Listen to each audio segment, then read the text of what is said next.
We're on video this time, not just audio. And I'm really excited to have joining me today Cole Baker Bagwell, who is the founder and kindness director of Cool Audrey. Cole, thanks so much for taking the time. Oh, thanks for having me. I appreciate that.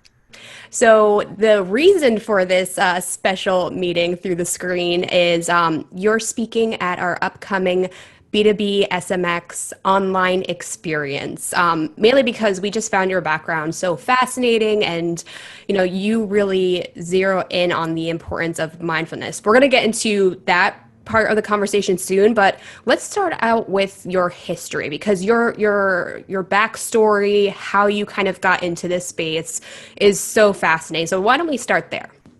Sure. So I spent a couple of decades in corporate America and, entered sales when I was, well, a long time ago.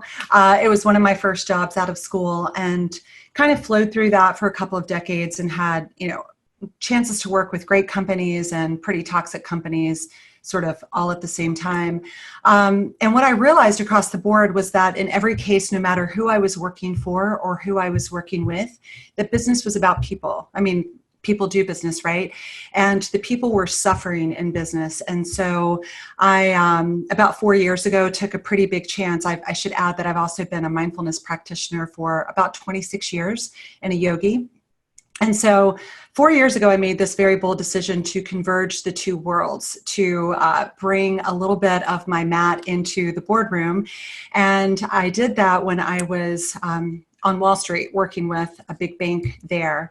And I walked into a meeting one morning. It was cold. I had gotten up early to fly from North Carolina to New York. And I walked in and I saw a laptop, phone, mouse pad. We're ready for the meeting.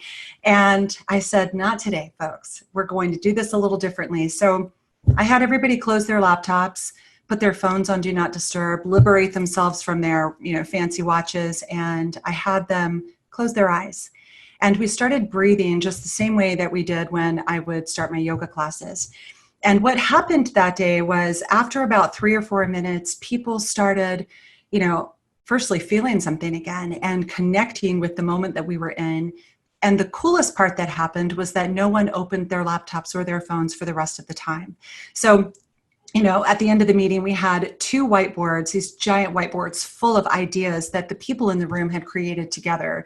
And in that moment, I knew that there was something to this, that if we could get people to unfold and to get still and to meet each other with kindness, that there was a whole new set of possibilities for business. And so I left at the top of my career to go and do something about that and launch Cool Audrey. So here we are. Excellent. So let's go into the next stage, right? So you mentioned participating in toxic workplaces. In your response, you talked about the overwhelming number of devices and overwhelming probably amount of distractions that we're dealing with as professionals. I mean, how did these elements, or maybe others, I'd love for you to dig deeper if there are any other challenges that you've been aiming to address. How did all of these elements kind of tie together to help you create your approach or strategy for Cool Audrey, as it is today? Okay, sure. So I'm going to break that question down into a couple of pieces. So we have kind of the physical world, a set of challenges, and certainly now we have more than any, in my history at least, and I'm sure yours as well. But so those things are, sort of the noise coming from the outside world, and then they're compounded with our devices and social media and all of the places that our attention is pulled throughout the day.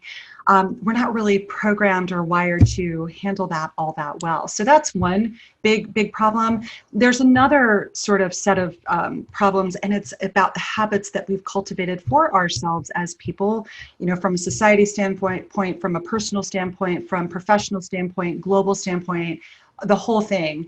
And so those habits and choices are, part of the issue too, when we think about disconnection and showing up as ourselves and then showing up to do something together in this thing we call business. The last set of the problems is an inside set of problems. So we have outside, we have sort of habits we've cultivated as a society, and then we have inside. And from an inside standpoint, what they look like are ego, biases, and then these little narratives that we write in our head when we don't understand something or when we are bringing, part of our past into our present. And so My work is about addressing all three sets of challenges so that people can show up as a better, fuller, more connected version of themselves, sans ego, sans bias, sans the narratives that we write in our heads, to really be able to connect and listen to one another, come up with something better together. And then when we're able to do that, the outcomes are so much richer, so much deeper, so much better. So all of those things are things I aim to address through the work that I do. And I do my work in a very personal way. So it is not a cookie cutter approach. It is, every company is different because every company is made up of people who are different. And so as I was designing Coolaudry, I took all of that into mind as well. So I hope that kind of gets all of the questions Yeah. that you asked me in that one.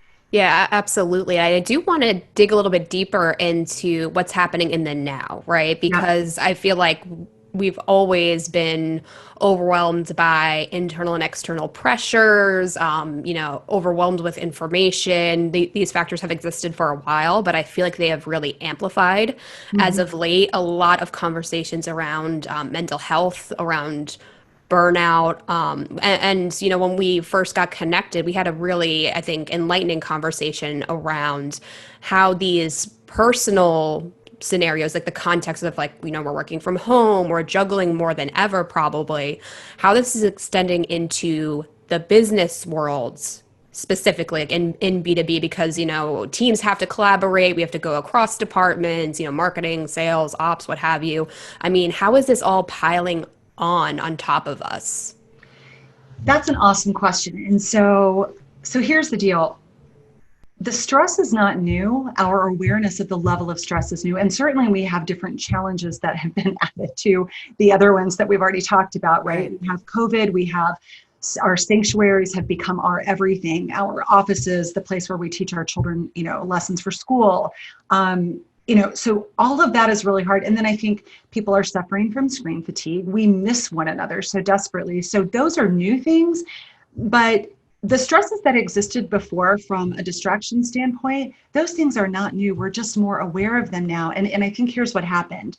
When the world shifted very suddenly a few months ago for every single person on this planet, what happened was that for the first time in a long time, I think we started to feel something.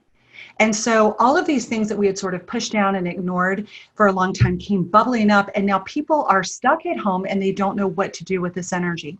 So what's happening is if you're not able to unpack it, if you're not able to sort of acknowledge what's happening and then find a way to move through it, then that self that you are, it's still the same self that you're bringing to work. It's still the same self that you're bringing to every single relationship that you have. So I think it's just more evident now because we are kind of captive and we've had to slow down and we've had to sit with ourselves. And so we are more aware of everything, of all of the things that were before, all of the things that are now. And it's really tough for a lot of people if they don't have the skills to be able to understand how to cope and how to sort of slow things down and see them for what they are. It's very challenging. Yeah, I think those are some really great points, really resonate with me. I think it's, I'm hyper aware, but I'm also like, depending on the day, a bit hypersensitive. And like, I'm Yeah. kind of not ashamed to say it because I know prior to this situation, and obviously I had the ability to work from home, but there was something about going to the office, interacting with people face to face, and being able Right. to have that outlet, right? Because I was able to be Alicia, the wife and mom, and then Alicia, the professional. And I was able to have that commute time to kind of decompress and be like, let's prepare for home base. And now home base is work and vice versa. Right. And, I know so many other people are going through similar situations, but also a lot more complicated Sure. situations than I am. And, I know I myself am feeling a bit more connected to people in that way because I know we're all kind of going through some level of this together and maybe even a bit more understanding and empathetic. And I'm wondering if that's something that you're seeing overall, just even in the personal conversations that you've been having. I am. And so I'm going to make this statement and start off by saying the tragedy of COVID is overwhelming. You know, the Yeah. amount of people who have been affected in all of the ways, whether it's been through business or, you know, loss in their family or illness or, you know, all of the ways, right? That said, I will tell you this as well. A couple of years ago, I was sitting in an airport and, you know, I used to travel like 3 or 4 days a week, BC, before COVID. And what I was realizing was that everybody got on the airplane or sat in the airport. We were shoulder to shoulder with each other and people were not talking.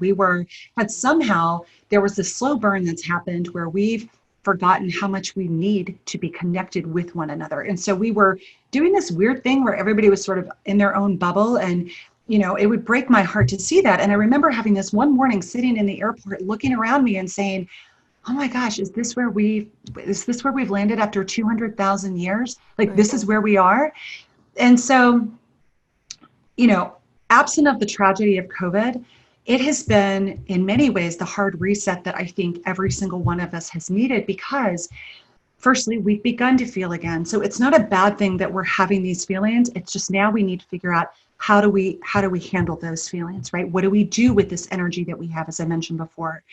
The other piece of it is that we've remembered, oh, and it's so great, we've remembered how much we need one another, how much we need to be connected, and not just, you know, through the phone, but actually to be together. I mean, can you imagine how great it's going to feel when you get to go wrap your arms around like a couple of strangers you haven't seen in a while, like maybe colleagues you haven't seen? It's going to be like, oh my gosh, these are my people and I'm so happy to see them. So I think that, you know, this reset had to happen at some point.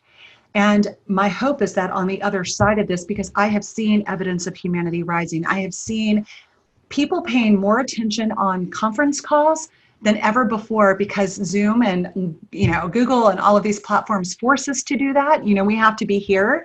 But before, I'll tell you, myself included, years ago, there would be, you know, there are always conference calls where they're not that exciting, let's face it, and they're long and, you know, maybe it's a forecast review or something like that that's stretching on 3 or 4 hours. And all of us, there's not a single one of us that did not drift off at some point, that did not answer an email or do a load of laundry or order something through a drive-through, right? It happened to every single one of us. So we weren't paying attention as much before when we were working together. And now I think we are. So another point that, you know, I've seen humanity rising and actually getting kinder and softer and more engaged with one another. So I think all of those things are awesome. Yeah. Awesome. I love that you use the word reset, right? Because we've been hearing new normal and the next normal, like all those iterations, right? Mm. And I think reset is a good way to encapsulate that, you know, not everything's going to change, but maybe the way we perceive or the way we come to the table and present ourselves and, you know, our ideas, especially like looking at this through the lens of like B2B marketing and sales, which, you know, you don't always expect that mindfulness, you know, concept to come to the table with B2B. So we'll get into that for a second. But I do want to talk about this notion of being more human and more empathetic, because those have almost become B2B marketing buzzwords in and of themselves. And I guess my question for you is, what does that really mean in today's terms? Is that being redefined because of everything that you just shared? I'd love to get your take on that. I hope that the word, you know, people and empathy, I mean, I hope those words are more than words, because here's what I've seen. You know, a few years ago, like maybe 10 years ago, art chefs started using the word artisan to describe their beautiful food that was handcrafted and made with love and presented and plated so beautifully, right? But then McDonald's started calling their Big Macs artisan. Right. And for some people, maybe they were, right? But the word lost its like panache, right? Because it was something different. It was made in big batches. And so I think that, I mean, we have to be super mindful of every single word that we use, because here's what happens. If the marketing world and B2B world start latching on to the buzz and they're not living into those words that they say are important, there's going to be a backlash for those companies in business for sure. It happens right now, right? There are leaders of companies who say, we're open, we're transparent, we're empathetic, we celebrate diversity. But then when you begin to look for evidence across those companies of those things, they come up very short. Yeah. And so there's a credibility problem that's going to happen. So I think that my biggest message is if you're going to focus on humanity, my gosh, so important, because again, people do business with one another. I don't care what business you're in, it is the case.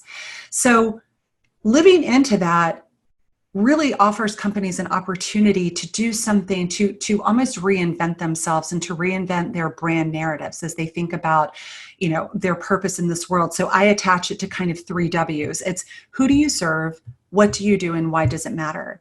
So if companies can really, who are using the words, if they want to use them, that's great, but I'm going to ask them to pause and give a lot of mindful thought to those 3 W questions: who, what, and why.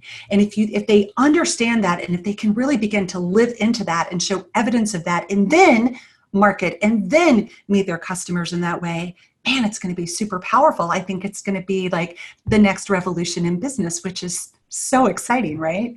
Super exciting. And, I know during the B2B sales and marketing exchange, we're going to be getting into that intersection of mindfulness and business. And what I'm really excited about is we're going to be getting into some practical exercises, things that individuals can do, before they get into the meeting, before they have that conversation with a prospect or a customer. So quick breakdown or quick teaser. I mean, what is the application of mindfulness look like in, say, like a collaborative scenario? Like, say, like I'm prepping for a meeting, I'm a bit all over the place. I mean, like what is an idea of what that looks like? I love this question, because one of my biggest tasks with Cool Audrey has been to not only define mindfulness, but to define kindness. What are those things in business? Because our culture has made a mess of mindfulness, in my opinion. Mindfulness quite simply means presence, full presence, and awareness of everything, right? The thoughts, the words, the actions. And so all of those things are connected, but we've made it about something else. I mean, my gosh, there have been articles that, splash the front page of the New York Times. And there have been, people who've been giving talks and people in yoga rooms who are talking about mindfulness. And it almost has become like this destination point in our type A culture here in America. And that's not what it is at all. What I'm talking about is making mindfulness a practical part of every single moment of your life experience. And you do that quite simply by beginning to adopt some new habits and some new behaviors that can help you reach that point, just help you be in that space all the time, right? So for instance, getting ready for this conversation with you today, I sat and I thought about, the great conversation we were going to have. I put every single thing out of my mind that needed my attention before. I forgot about the rest of my day that will come after. And I just cultivated the sense of intention so that we could be very present and here together. That is one thing that people can begin doing. And the way that they can get there in the simplest way, I mean, like right now in the simplest way, is by breathing, because there's been so much neuroscience around the power of intentional breathing. I mean, we're doing it anyway, like you're doing it right now, you're breathing, but breathing with focus and intention. So maybe counting as you breathe, counting up to 4 as you inhale and exhale, getting yourself sort of calm. So what happens is the more you practice that, it opens up this neural pathway. It opens up this response between body and mind. And it allows you to be very much in a state of flow in whatever you're doing, but it takes practice to get there. So that's one thing, is start by taking a few deep breaths. To just sort of slow everything down. And it's like, taking furniture out of a room. If you want to put a new piece of furniture into a crowded room, you've got to take something out first. So make a little space there. The second thing, and I think this is so important, is again, getting back to that who, that what, and that why. Every single one of us that's showing up in business, we are serving someone else through the work that we do. So get those people in your mind, firstly. Secondly, think about, what is it that I do? What is it that we will do together? And why does that matter for them? Not for me, but for them. Get yourself into that space of sort of service and extending that generosity through the business that you do. Those two things combined, just that simple little bit of breath work and the 3 W's, will begin to sort of lay a nice foundation for any conversation, any negotiation, any pitch, any campaign, whatever that you're going to be engaging in. I think that's a very, very simplistic gateway to begin with. Yeah, that's excellent. And as you were talking about the intentional breathing, I like felt myself being like, like, and it's so Right. funny because you're so overwhelmed with the tasks and the Yep. emails, and like you're just going from one thing to the next that you don't even think about. Like, I need to take a minute to take a breath. And I Right. think that point of being intentional is so easy to reach. Like, oh, I just need to like focus on one thing, but it also is meaningful, like having a conversation, being intentional with the words you say and how you say them, Yep. that it can actually impact, relationships and in the end, business results, right? But this kind of leads me to a follow-up question around, what you would say to, I guess, the naysayers or people are like, oh, like mindfulness is just like hippy dippy stuff and like yogis and, not to knock that because I think this is 100% relevant and meaningful and important work. But I'm sure there are a lot of folks watching. They're like, is this really for me? I don't really know. So how do you address that? Okay, so I'm going to give you two definitions. And as I mentioned, it was my biggest task and I knew that it would be, but people who worked with me in my prior career, they felt something that was different. I wrote an article about this recently. It's called the Cashmere Effect, right? They felt something different when we worked together. The reason that they felt something different was not because I made a declaration that I am being mindful right now or I am being kind. It's because I adopted a mindset that was rooted in the three things that I told you. Why were we getting together? What were we going to do? And how would this benefit them? How would this help them? And it was always in that spirit of generosity that I did business. And I was working with some of the biggest companies in the country. So I'm going to give everybody, like the naysayers out there, by the way, I love you people. I'm going to give you two definitions. Mindfulness, again, means absolute presence awareness in this moment. And that's something that if anybody thinks it's easy or it's soft, go ahead and try it.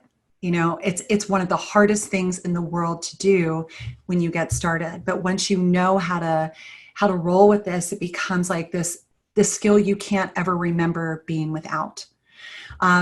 So that absolute awareness, and it takes practice, a lot of practice.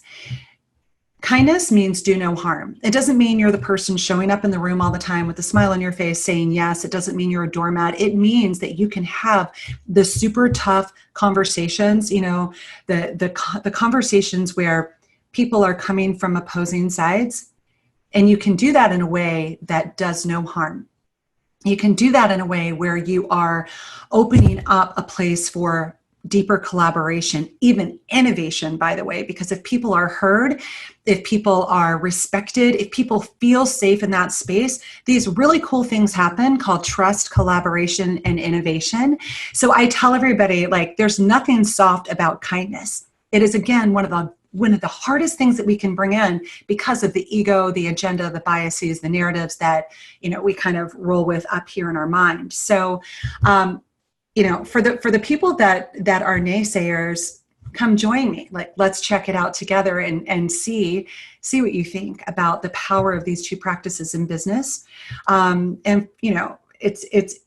also say, like, I'm a child of the 70s, so I'll also tell you, like, mindfulness, it's not just for the hippies anymore, right? It's kind of like the orange juice commercial from the 70s.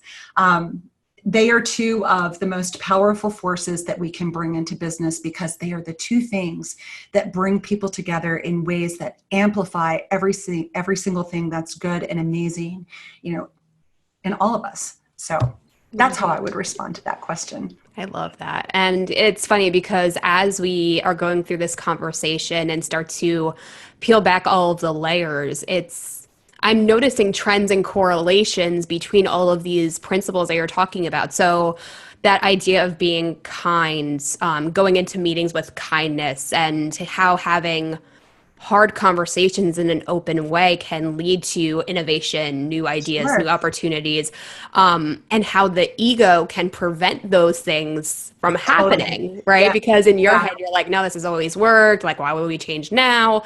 And like, now's the time, going back to that reset principle, like, now's the time to kind of rethink the way we think about things and the way we come to the table with ideas and the ideas that we try to bring out into the world. So this is like my mind just like shooting off sparks right now, but I'm like, oh, like all this stuff is I love it. connected, which I hope folks watching now will realize and hopefully uncover ways to apply this in their lives by watching our session. But as we close out our time together, Cole, we talked a little bit about some starting points, some ways we can get kind of up and running with being more mindful, whether it's through Yeah. breathing and just taking a moment to center.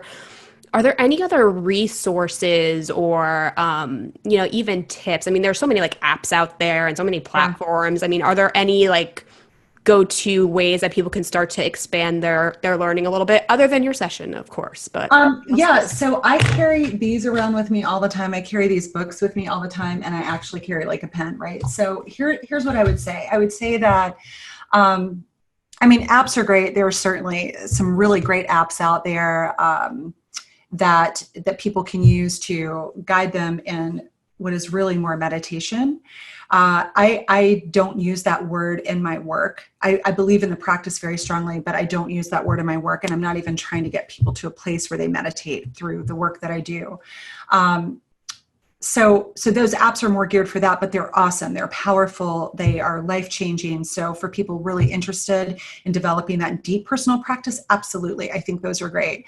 I think that one thing I'm striving to do is to keep everything super accessible and super practical so that it's easy, right? If something is too hard, if it's a diet or exercise or language or whatever we're learning, if it's too hard, our human nature is to tend to sort of run from that. So what I would say is, for everybody watching right now, in every moment, before you get ready to send an email, before you get ready to have a Zoom call, before you get ready to build a proposal or build a campaign or whatever it is that you're working on, pause. Literally get a piece of paper and write down the answers to the who, the what, and the why. Connect with that. And then sit still, eyes closed, give yourself a chance to sort of disconnect from the outside noise. Take 6 deep breaths in and out of your nose. Then go about that one task that you're doing, one task at a time. So if people can begin to move in this way, they will begin to realize like small little shifts that begin to happen that are pretty magical. And then that will lead way for more shifts to happen. So, what we're talking about here is building a different collective consciousness in the world of business. And it's going to rely on every single one of us showing up one person at a time, coming together in different ways, this fabulous way, this elevated consciousness together and taking that out into the world. But we have to start with that personal space first. So answer the questions, take 6 to 12 deep breaths, and focus on one thing at a time. Those are the 3 little tips for today. Awesome. Love that, Cole. Well, we're just about at the top of our time together. Thank you so much You're again for welcome. taking the time out. If folks want to learn more about you or get some more insights from you, where can they go? So they can go to 2 places. They can go to my website, which is www.coolaudrey.com. And they can also find me on LinkedIn under Cole Baker Backwell. So those are the 2 best places to connect with me. Great. Thanks, Cole. Always a pleasure to chat with you. I learn something new every Great. time. It's so Thank you. enlightening. So much fun. So much fun. Thank you. And of course, if you want to learn more from Cole and walk through some, great exercises that you can apply in your everyday, please register for the B2B Sales and Marketing Exchange online experience. You will not be disappointed. It'll be a really interactive live discussion. And Cole obviously has a wealth of wisdom. Thanks again, everyone, so much for taking the time out. We'll see you next time.